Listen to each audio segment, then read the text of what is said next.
Hi friends, welcome back. तो friends, अभी की न्यूज़ है, पाकिस्तान में घुसकर किया बड़ा ऑपरेशन।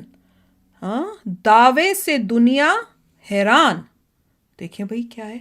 तो वीडियो शुरू करते हैं। वीडियो शुरू करने से पहले अगर आप चैनल पर नए हो और आपने अभी तक सब्सक्राइब नहीं किया तो जल्दी से पहले सब्सक्राइब के बटन और बेल आइकन को क्लिक कर लो ताकि आपको हमारे सारे न्यू वीडियोस के नोटिफिकेशन मिल जाएं जैसे हम अपलोड करें। अगर आपको वीडियो पसंद है प्लीज जाके चलिए शुरू करते हैं।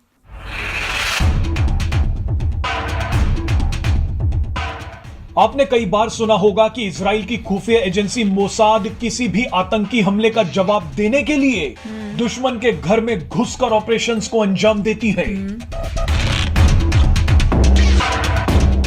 लेकिन भारत की खुफिया एजेंसी रॉ भी किसी से कम नहीं है। पाकिस्तान में अचानक भारतीय खुफिया एजेंसी रॉ के नाम से हड़कंप मच गया है। पाकिस्तान आरोप लगा रहा है कि भारतीय खुफिया एजेंसी रॉ ने आतंकी हाफिज सईद के घर के बाहर हमला करवाया था। ये आरोप पाकिस्तान के हैं। भारत का इससे कोई लेना देना नहीं है। वैसे रॉ का डर जो पाकिस्तान के मन में है वो होना भी चाहिए। आपको बता दें कि पाकिस्तान ने 1 साल पहले हाफिज सईद के घर पर हुए विस्फोट का आरोप भारत पर लगाया है। पाकिस्तान के गृह मंत्री राणा सनाउल्लाह ने दावा किया है कि हाफिज सईद के घर के बाहर जो धमाका हुआ था ये वही जो हमने वीडियो नहीं की थी, हो सकता है। हाफिज सईद के घर के पास हुए इस धमाके में 3 लोगों की मौत हुई थी। मजे की बात देखिए कि आतंकियों को पालने वाला पाकिस्तान भारत पर आरोप लगा रहा है।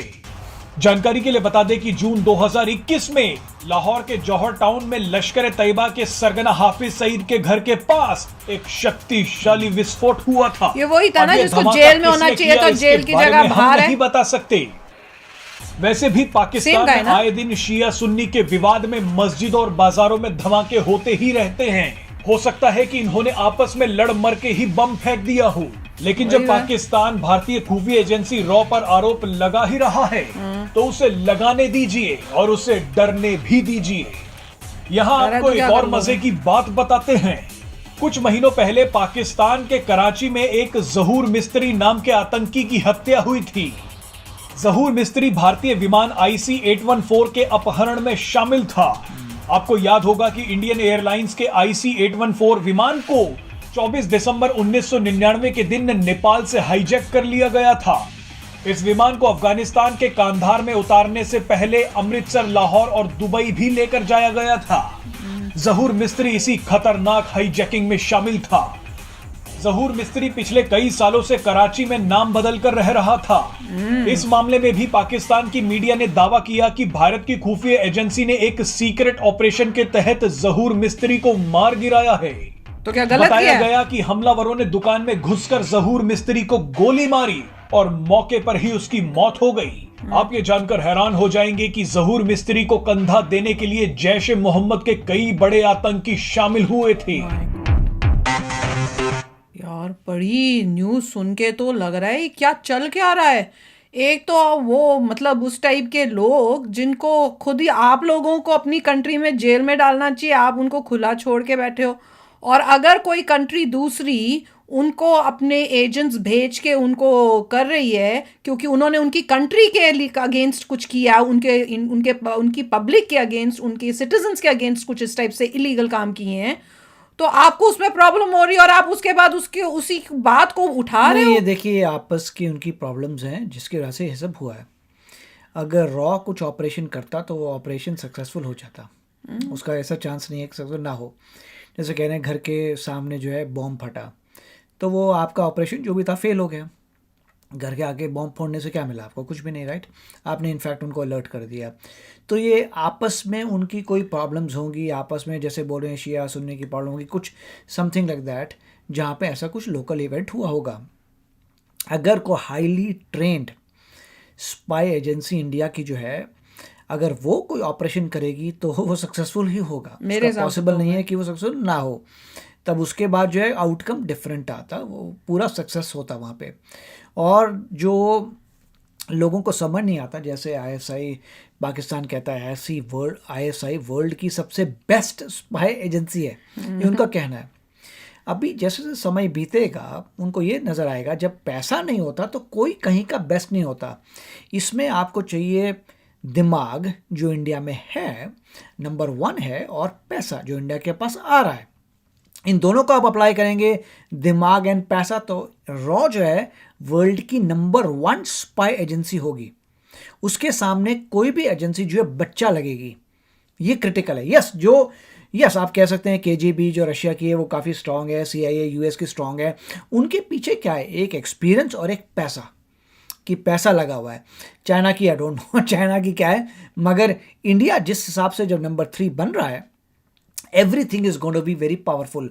और अगर ऐसी हाईली ट्रेंड एजेंसी अगर कोई ऑपरेशन करती है तो वो सक्सेसफुल ही होगा, ऑपरेशन अनसक्सेसफुल नहीं होता। ये अपनी इंटरनल उनकी प्रॉब्लम्स है, जो भी उनका हो रहा है ये इंटरनल प्रॉब्लम्स हैं, उनको तो आदत ही है। वो प्रूव नहीं कर सकते इन सब बातों को। नहीं, पर उनको तो आदत ही है, जो भी कुछ होगा ये तो राह की साजिश है। पहले अफगानिस्तान में राह की साजिश थी, और चाहे हो ना हो तुम्हारे पास प्रूफ है क्या? जब तक प्रूफ नहीं है तुम वो किसी सिर्फ को क्यों कर अपने सकते हो?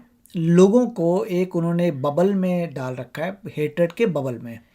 उस बबल में सब कुछ चलता है। अपने लोगों को जैसे कहते हैं हिंदुज़म के खिलाफ पढ़ाते हैं, हिंदूज़ के खिलाफ पढ़ते हैं, इंडिया के खिलाफ करते हैं, पूरा ब्रेन वॉश किया हुआ है इंडिया के बारे में। कोई पॉजिटिव न्यूज़ आने नहीं देते और सब नेगेटिव न्यूज़ हैं। इनफैक्ट उनके न्यूज़पेपर्स में कई बार ऐसी न्यूज़ आती हैं, जैसे अभी रिसेंटली डॉन में उनके एक न्यूज़ आई थी कि जो 1971 में बांग्लादेश सेपरेट हुआ है, उसमें बांग्लादेश वालों ने बोला है कि हम बहुत खुश हैं और बहुत इम्पोर्टेंट था कि हमारा सक्सीड होना, राइट। तो ये नेगेटिव है, जबकि वो कह सकते थे, मगर उन्होंने एक लास्ट में सेंटेंस बोला कि फिर हमने बांग्लादेश वालों से पूछा जिन्होंने कहा कि हम बहुत खुश हैं कि हम तुमसे सेपरेट हुए, अब देखो हम कहाँ पे हैं और तुम कहाँ पे हो, राइट। तो थोड़ा क्रिटिसिज्म है वहाँ पे, मगर उसे इमीडिएटली हटा दिया जाएगा। उसके ऊपर पहले बहुत सारा उन्होंने वो सब लगाया कि इंडिया ने ये किया, वो किया, ऐसा हुआ, ये हुआ, मगर एंड ऑफ द डे उन्होंने ये लिखा उसमें कि बांग्लादेश से अगर पूछे दे आर वेरी हैप्पी। वो तो कहते हैं थैंक गॉड कि हम तुमसे दूर गए, नहीं तो हमारी भी हालत ज़्यादा प्रोग्रेसिव है। हमारी नहीं तो हालत वही हो रही होती जैसे जो तुम्हारी अभी इस कंट्री में हो रही है। राइट। तो मेरे ख्याल से अभी थोड़ा और समय बीतनी चाहिए। जैसे से पाकिस्तान की गवर्नमेंट अभी यूनाइटेड नेशंस में नेगेटिवली ये सब चीज़ें कर रही हैं, तो काफ़ी नेगेटिव इम्पैक्ट होगा गवर्नमेंट के ऊपर, और वो अपने लोगों का लॉस कर रहे हैं। वो अपने लोगों के हित के लिए कार्य नहीं कर रहे, वो अपनी ईगो के लिए और अपने लिए देख रहे हैं कि क्या करना है, वोट लेने के लिए, पॉलिटिक्स के लिए वो अपनी पॉलिटिक्स खेल रहे हैं। जिस तरीके से वो लोगों को मैनिपुलेट करें पावर में आने, इतना हेट्रेड डाला हुआ है पाकिस्तान में उन्होंने कि हद ही हो गई।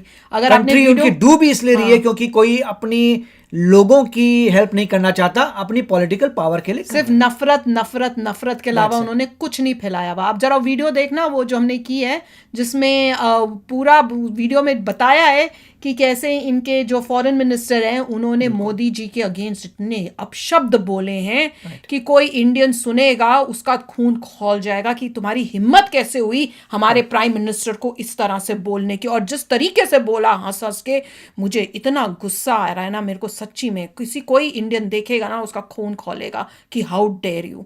तो चलो फ्रेंड्स, चलते हैं, मिलेंगे नेक्स्ट वीडियो में बहुत ही जल्द। Till then take care and bye bye. तो अगर आप मेरे इस चैनल पे नए हो तो जल्दी से सब्सक्राइब के बटन को हिट करो और बेल आइकन को क्लिक करो ताकि आपको मेरा जब नया वीडियो मैं लगाऊं आपको उसके बारे में जल्दी से पता चल जाए।